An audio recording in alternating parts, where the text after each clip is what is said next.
മൂന്നാമത്തെ കാര്യം എന്ന് പറഞ്ഞാൽ ആരാധനകളിൽ അനുഷ്ഠാനങ്ങളിലെ ലക്ഷ്യം അല്ലാഹു മാത്രമാവണം. വേറൊരു വിചാരയിൽ കടന്നു വരാൻ പാടില്ല. വേറെ വിചാരം പാടില്ല. നേർച്ച, പ്രാർത്ഥന, ആരാധനകൾ, ഇതിലൊക്കെ മുഖ്ലിസീന, അവരാത്മാർത്ഥമായി ലഹുദ്ദീൻ, ദീന് മുഴുവൻ ആർക്കാണ്? അള്ളാഹ്ക്ക് മാത്രമായി കൊടുക്കുക. തൗഹീദ് എന്ന് പറയുന്നത് ഏറ്റവും പ്രധാനപ്പെട്ടതാണ്. ആരാധനയിൽ മറ്റു വിചാരങ്ങൾ കയറി വരാതിരിക്കുക. വ്യക്തികളോ സംവിധാനങ്ങളോ സമുദായങ്ങളോ കുടുംബങ്ങളോ താല്പര്യങ്ങളോ ആരാധനയുടെ ഉദ്ദേശമാവാതിരിക്കുക. നിസ്കരിക്കുന്നത് ആർക്കു വേണ്ടിയാണ്? ഖാലിസല്ല, അള്ളാഹുവിന് വേണ്ടി മാത്രമാണ്. എല്ലാ ഇബാദത്തുകളും അതിലെന്തെങ്കിലും ഒരു വ്യതിചലനം സംഭവിച്ചാൽ സൂറത്തുൽ കഹ്ഫിൽ അവസാനത്തെ ആയത്തതാണ്. ആരെങ്കിലും കാണാൻ നിങ്ങൾ ഇബാദത്ത് ചെയ്താൽ അത് ശിർക്കാണ്. ആരെങ്കിലും ഒരു ആബിദാണെന്ന് വിചാരിക്കാൻ ഒരാൾ ഇബാദത്ത് ചെയ്താൽ അതെന്താണ്? ശിർക്കാണ്. അത് പറഞ്ഞിട്ടാണ് സൂറത്തുൽ കഹ്ഫ് എന്ത് ചെയ്യുന്നത്?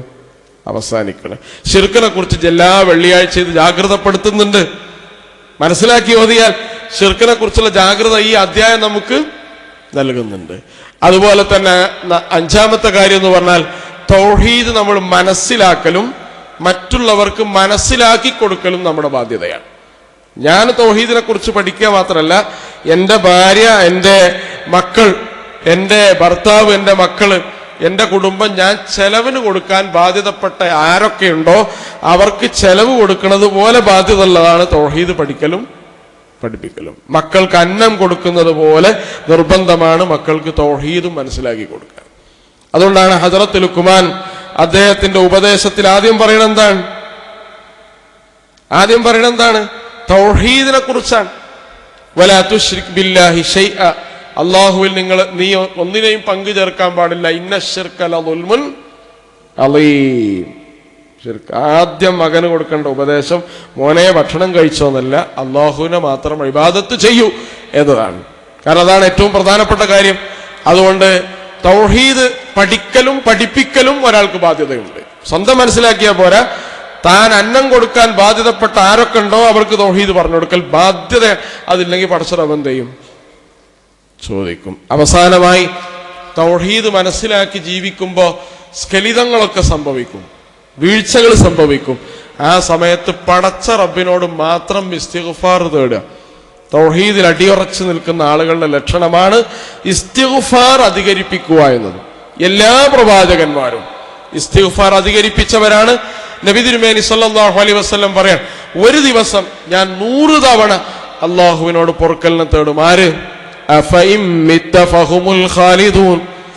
ഭൂമിയിൽ ഒരാളെ പടച്ച റബ്ബ് ശാശ്വതനാക്കണമെന്ന് തീരുമാനിച്ചിരുന്നെങ്കിൽ അത് മുഹമ്മദ് മുസ്തഫ സല്ലല്ലാഹു അലൈഹി വസല്ലം. അത്ര ഹബീബാണ്, പ്രിയപ്പെട്ടവനാണ് റസൂൽ.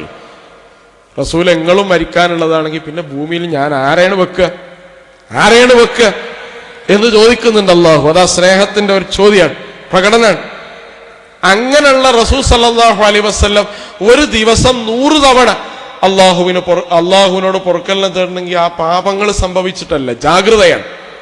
ഈ ജാഗ്രത നമുക്കുണ്ടാവണം. ആകെ ഒരു 2 സെക്കൻഡ് അല്ല 2 മിനിറ്റ് വേണ്ട.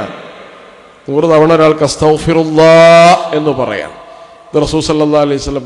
ഇത് തൗഹീദിൽ ഒരാൾ അടിയുറപ്പിച്ചു നിർത്തുന്ന ഏറ്റവും പ്രധാനപ്പെട്ട ലക്ഷണമാണ് അള്ളാഹുവിനോട് അയാൾ പാപമോചനം തേടുക എന്നും. ഈ ജാഗ്രത തൗഹീദ് മനസ്സിലാക്കിയ ആളുകൾക്ക് ഉണ്ടാവണം. പടച്ച റബ്ബ് അതിന് നമുക്ക് എല്ലാവർക്കും തൗഫീഖ് പ്രദാനം ചെയ്യുമാറാവട്ടെ.